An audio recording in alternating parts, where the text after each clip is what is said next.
네, 오늘은 교유서가에서 나온 반수연 작가님의 산문 나는 바다를 닮아서 중에서 나는 뭘 못하는 게 그리 힘들지 않아 라는 꼭지 읽어드리도록 하겠습니다. 23살 딸아이는 요즘 볼더링, 줄없는 록클라이밍을 가끔 한다. 아슬아슬하게 벽을 타고 오르는 아이의 녹화 영상을 보고 있으면 내 손가락 발가락에도 힘이 들어간다. 아이는 벽에 붙어 디딜 곳을 찾지 못하고 팔과 다리를 허공에 내저으며 이리저리 시도하다가 중심을 잃고 바닥으로 툭 떨어져 내린다. 나는 눈을 질끈 감는다. 다행히 바닥에는 매트리스가 깔려 있다. 잠시 후 아이는 일어나 엉덩이를 손으로 툭툭 털어내며 웃는다. 아이는 가끔 폴댄스도 춘다. 우아한 동작으로 폴을 타고 오르다가 몸을 한껏 뒤로 젖혀 공중에서 빙글빙글 돌기도 하고 거꾸로 떨어져 내리기도 한다. 목 아래부터 허리까지 금속 봉이 박힌 아이의 등은 굽혀지지 않지만 그 무엇보다 아름답다. 울컥 목이 맨다. 대부분의 사람들에게는 지극히 평범한 장면들이 내게는 커다란 기적 같기만 하다. 초등학교 때까지는 몽기바를 좋아하던 아이였다. 철봉에 타고 오르고 매달리느라 아이의 여린 손에는 늘 못이 박혀 있었다. 더 어릴 때는 어디든 기어오르는 걸 좋아해서 양팔로 문틀을 짚고 올라가 천장 가까이 붙어 있기도 했다. 어떨 땐 서랍장 위에 올라가 앉아 있어 나를 기겁하게 만들기도 했다. 초등학교 고학년이 되자 아이의 키가 더 이상 자라지 않았다. 반에서 중간쯤이던 아이가 어느 순간 제일 작은 아이가 되었다. 병원에 데리고 갔다. 몇 군데 검사를 하고 척추 측만증이라는 진단을 받았다. 척추가 휘어지면서 몸이 위로 자라지 않고 옆으로 틀어졌다. 성장할수록 커브는 더 급격했다. 설상가상으로 수술을 기다리는 사이에 교통사고가 났다. 틀어진 허리는 이제 옷으로도 자세로도 감출 수 없게 되었다. 그러고도 수술은 더 응급한 병원의 사정으로 한없이 밀렸다. 2년을 기다렸다. 잡은 수술이 바로 전날 더 시급한 수술 때문에 취소되었을 때 아이와 부둥켜 안고 한참을 울었다. 수술 날짜에 맞춰 모든 상태를 최상으로 만들려고 조심조심 시간을 들여온 것이 다 허사가 되었다. 3개월을 더 기다려 수술을 받았다. 첫 번째 수술 후 이식한 뼈가 제대로 굳지 않아 1년 4개월 후에 또 한 번의 수술을 받았다. 아이의 몸에 2개의 쇠봉과 23개의 나사가 박혔다. 몸이 유리로 만든 것처럼 부서질 것 같다고 아이는 종종 말했다. 2kg 이상 무거운 것을 들지 마라. 뛰지도 마라. 사람과도 물건과도 부딪히지 마라. 의사는 경고했고 아이는 움직이지 않는 것으로 미리 위험을 차단했다. 의사가 말한 회복의 시간 2년이 지났고 이물과 뼈가 하나가 되어 붙었다. 그래도 아이의 불안은 사라지지 않았다. 몸은 여전히 부서지기 쉬운 것으로 인식되었고 움직이던 기억들을 잃어갔다. 아이는 어릴 때부터 아주 순했다. 순한 아이는 학교에 들어가자 극단적으로 부끄러움이 많아졌다. 그 부끄러움 때문에 반응이 느리고 말이 없었다. 누군가를 바라보는 것도 누가 자신을 쳐다보는 것도 아이는 부끄러워했다. 누군가 부끄러움은 통증이라고 했던가. 아이의 눈에는 초점이 없었고 늘 무표정했다. 나는 아이의 손을 잡고 교실에 데려다주며 또록또록하게 말하고 눈에 힘을 주면 훨씬 더 예쁠 거라고 조심스레 말했다. 그렇게 엄마. 아이는 밝게 대답했지만 그러지 못했다. 유치원 때는 학부모들 사이에서 좀 모자라거나 벙어릴지도 모른다는 소문이 돌았다. 초등학교 2학년 때 선생님은 아이가 잘 듣지를 못하는 것 같으니 청력 검사를 해보라고 했다. 성력 검사 결과 이상이 없었다. 편안한 집으로 돌아오면 아이는 돌변했다. 많이 웃고 끝도 없이 말하고 온 집안을 뛰어다니고 뭐든 참견했다. 소파에서도 가만히 앉아있지 않았다. 다리를 벽에 붙이고 물구나무를 서고 체조를 했다. 척추 측만증 진단을 받기 전까지 아이는 그랬다. 10시간이 넘게 걸리는 수술을 2번씩이나 받고 난 후 아이는 더 이상 순하기만 하지 않았다.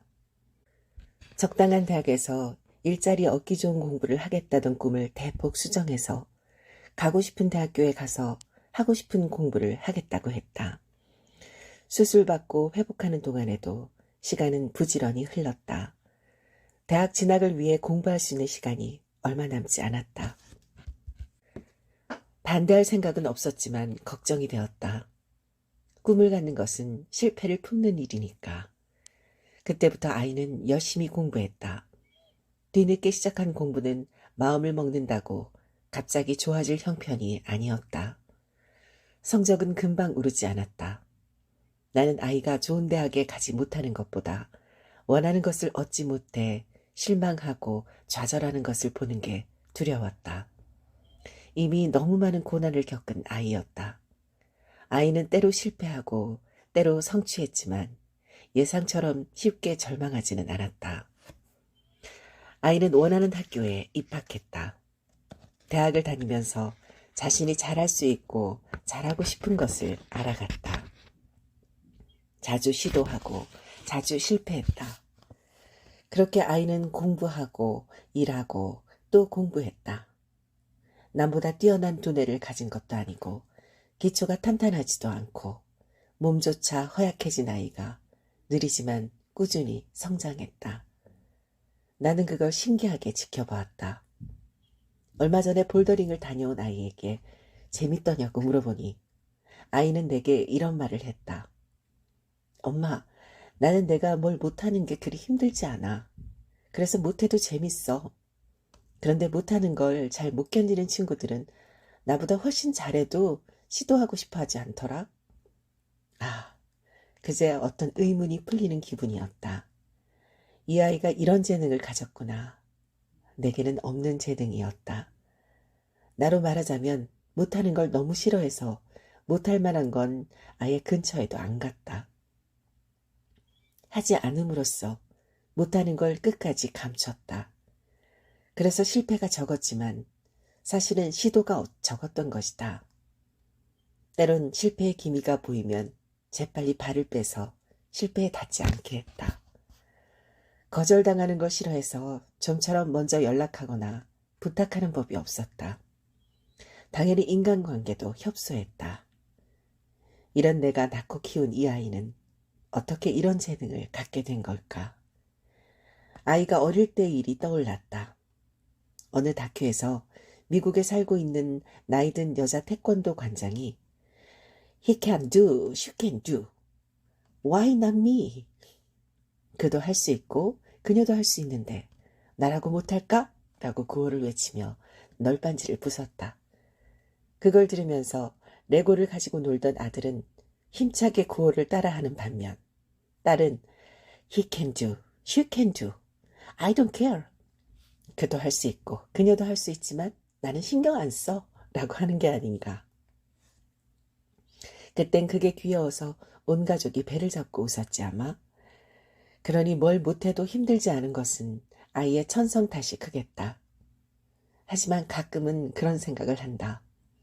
어쩌면 뭘 못하거나 거절당해도 그리 힘들지 않게 된 것은 그 아이가 겪어온 아픈 시간 때문일지도 모른다고.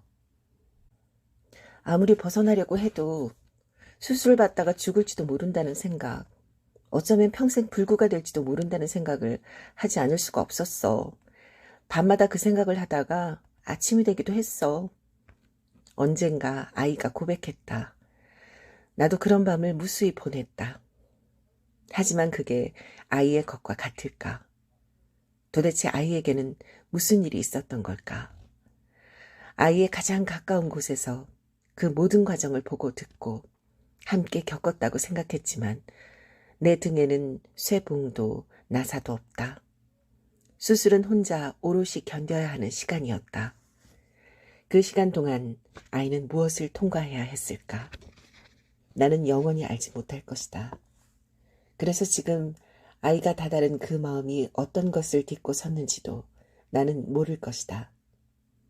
수술 후 아이는 한동안 스스로 몸을 뒤집지 못했다.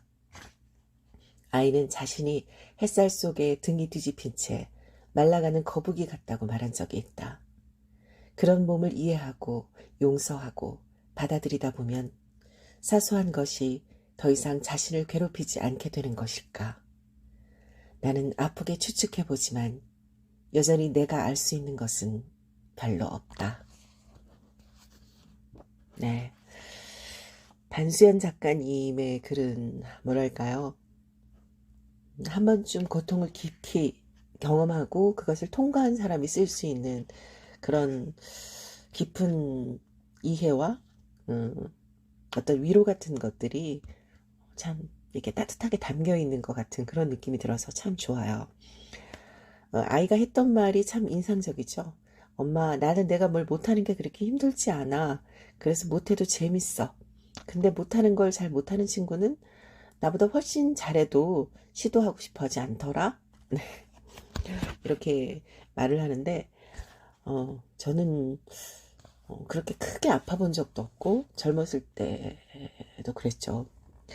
그랬는데도 불구하고 저도 좀 그랬던 것 같아요. 그렇게 뭘 못하는 게 힘들지가 않았어요. 그 예를 들면은 이제 대학교 1학년 때 그 통기타 동아리에 들어갔을 때 선배님들이 그 여름 방학 동안 그 통기타를 한 달 정도 이렇게 특강 같은 걸 해주셨거든요. 근데 정말 열심히 하는 친구는 기타를 정말 너무 열심히 치다가 손에서 피가 나는 거예요. 그러니까 손가락을 이렇게 기타 줄을 잡다 보면 이렇게 딱 닿는 부분이 있잖아요. 왼손이. 근데 거기가 이제 너무 아파요. 그게 기타는 쇠줄이다 보니까. 근데 이제 그거를 너무 열심히 연습하다 보니까 껍질이 벗겨지는 거죠. 그리고 이제 거기서 피가 나는 거예요. 그렇게 열심히 하는 친구들도 있었는데 저는 그냥 좀 아프면 말고 그리고 좀 기타를 진짜 배고 잔다는 느낌으로 기타를 항상 옆에 뒀지만 그렇게 막 열심히 하는 아이는 아니었거든요. 근데 누가 기타를 더 오래 쳤을까요? 저였거든요. 저는 그 한 달 동안 배운 걸로 아주 천천히, 아주 느린 속도로.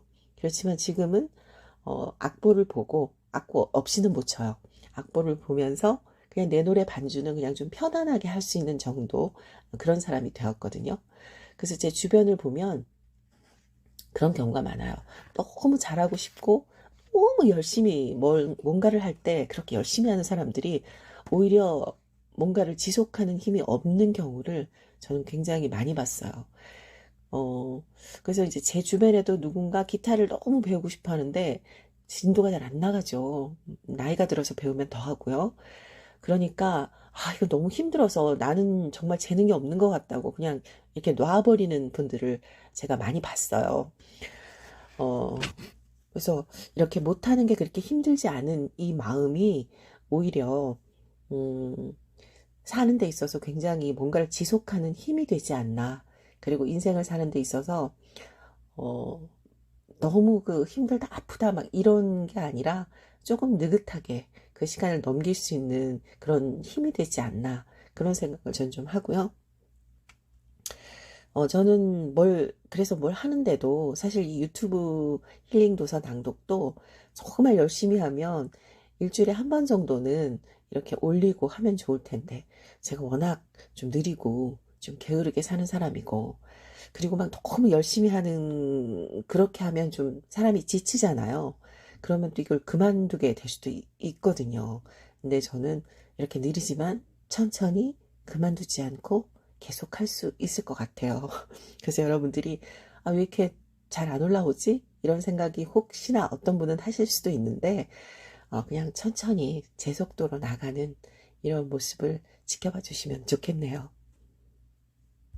그게 제 방식이고 그게 편안하니까요, 저는.